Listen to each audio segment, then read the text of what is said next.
Welcome. This is Giovanni Delfino from Maryland Hispanic Chamber of Commerce. We're broadcasting through the Maryland Hispanic Commerce and the DelfinoCo platform. And this is, we're going to have a special guest today. We have Rick Scheetz from the wonderful organization that recently joined the chamber. But I'm going to let him introduce himself. Welcome, Rich. How are you doing? I'm doing well, Giovanni, and thank you for having me tonight. Thank you for joining us. We were proud of having you as part of what we're doing here at the chamber, in the Maryland Hispanic Chamber of Commerce. Something that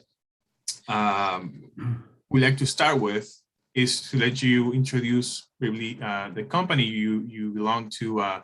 This is a construction organization and construction industry. And it's a vital part of what the Hispanic participation in the economy has here in the area, specifically in the state of Maryland. Tell us a little bit more about your organization. Sure, Giovanni. The organization that I work for is Gray & Son. Gray & Son is a privately owned business. They've been around since 1908, so we've been in business a long time. Gray & Son is primarily a site contracting company, paving company, and asphalt producing company. What I mean by site contracting is we do mass grading, moving earth. We do underground wet utilities, which is storm drain and sewer. We also do concrete, curb and gutter. And then a large portion of our business really surrounds the paving business and asphalt business. We have several paving crews, and then we have the largest network of asphalt plants in the Baltimore metro area. Our work, Giovanni, basically focuses on half of our work is public work. We work for the state of Maryland, and we work for various counties and entities in Maryland. And the remainder of our work, we call it our private work, is typically commercial work, working for large GCs. And then we do large residential developments. So we've got about... Tell me something, Rick. How the concept or the idea of starting this organization started? You know, it started back in 1908. It really started from a family that moved from Ohio and opened up a grist mill in Butler, Maryland. And the Gray family, began to get into the stone business and quarrying business, dimension stone business, and then later migrated into construction. At a later point after World War II, one of our founding members, George Palmer, actually joined the company. He was a Seabee in World War II, kind of a unique story, building runways over in Okinawa and islands like that for the troops.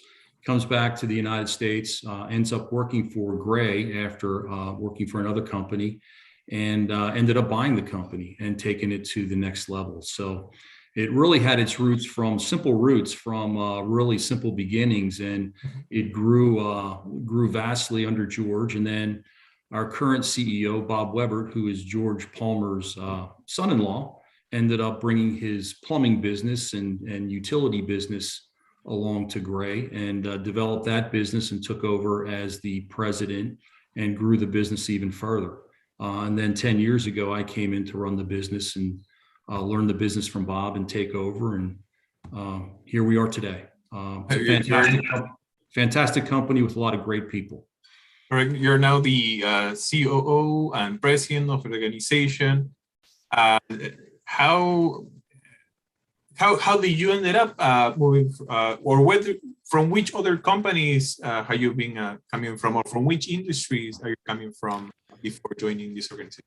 Giovanni, that's a great question. And sometimes you really don't know how you end up somewhere, but you end up there, right? So I started out, my undergraduate degree at the University of Delaware was geology and a minor in civil engineering. And I went right to grad school to Penn State and became a mining engineer. Right after Penn State, I took a job with Redland Genstar in Maryland and working in the aggregate business, which is quarries.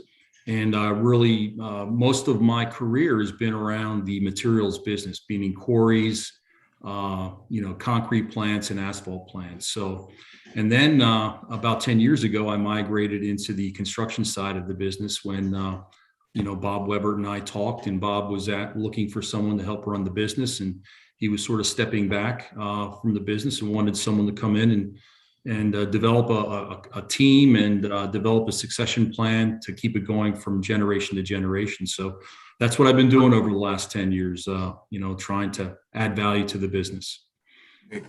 And as I mentioned previously, the Hispanic community represents a big portion of among the minority-owned businesses in the construction industry, and likewise within the Hispanic businesses in general, the industry that is the biggest among those businesses is the construction business.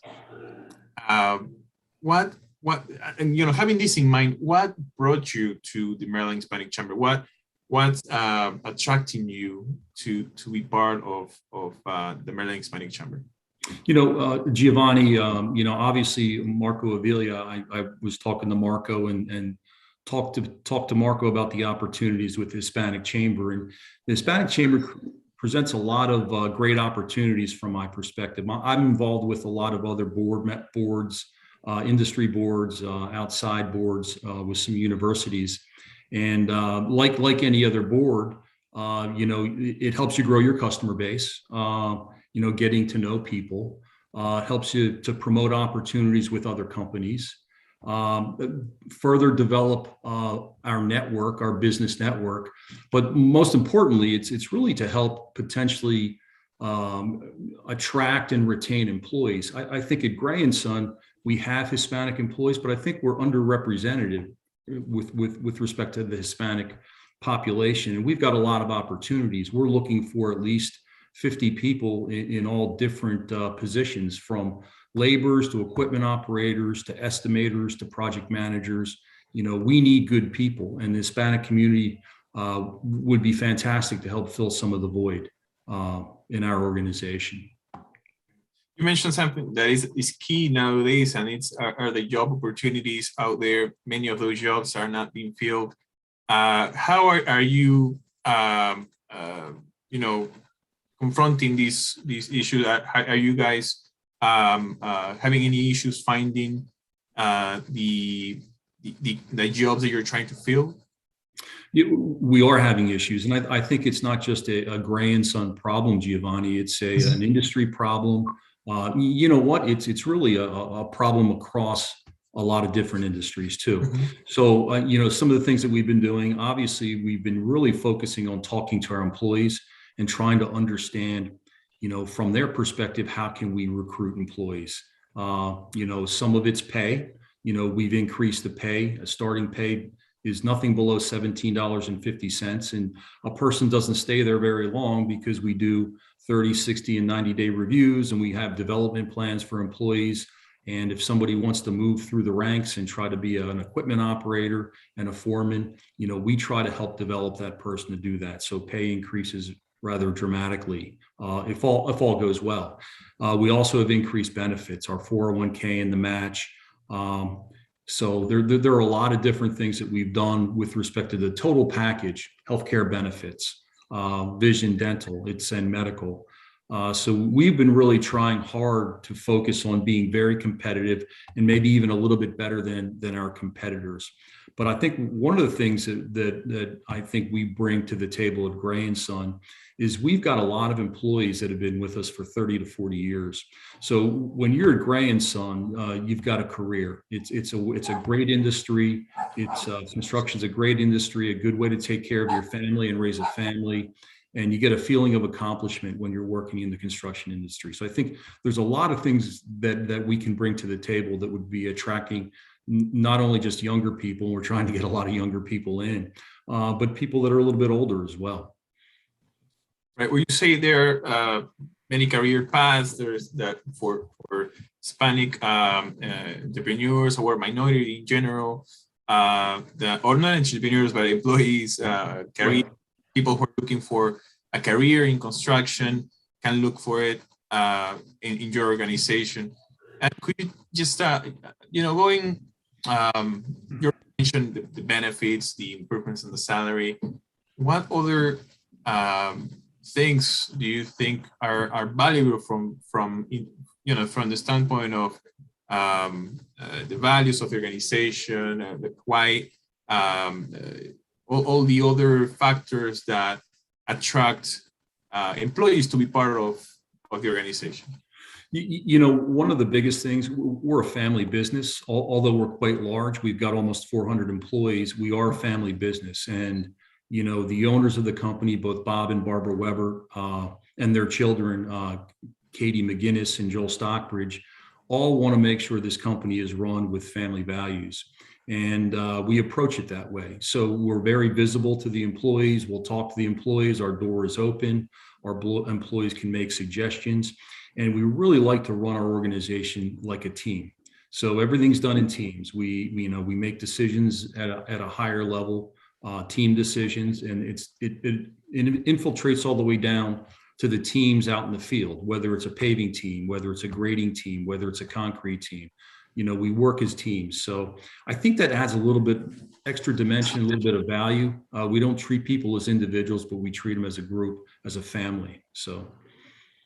Now tell me something. It's how is your relationship with the Hispanic community? Have you been to Latin America? Have you tried the Latin American food? Tell us a little bit about how close are you to the Hispanic? I love Latin American food, of course, but I have not been to Latin America. I have been to Mexico. I've been to some of the resorts down in Mexico, but I really haven't had a chance to really enjoy the culture and get a chance to go out and meet the people, of Latin America. So that's something I would love to do. And I'm sure as a part of the chamber, I can get a lot of good recommendations where to go and who to visit. So for sure, we hopefully at some time we can do one of those trips, business trips to Latin America, and you will be able to join us. That would be fantastic. That would be great. Anything else that you would like to share to all of those who are listening to you today about why to join the organization, why to be part of the organization? Really want to join just to support the chamber members and the Hispanic community. I think being a part of the Maryland Hispanic Chamber, as well as we're part of the Maryland Chamber of Commerce, we get a chance to support the local businesses and everybody involved. So we're involved with a lot of organizations, but this really excites me in terms of the opportunity out there and the chance to get to know people and get a chance to support the organization. So Giovanni, we're looking forward to be a part of the organization, a practicing member, not just a member, but a member that goes to meetings and a member that can add value. I think that's what it's all about when you get involved with organizations. Right. Thank you very much, Rick, for giving me these minutes to talk to you and for everyone to learn about you and your organization as well, and the openings that are there for all of those who are looking for career opportunities in construction and trades you're involved with. Thank you very much for everything. Thank you, Giovanni. Look forward to meeting you live in person. Same here. Have a good day. Take care.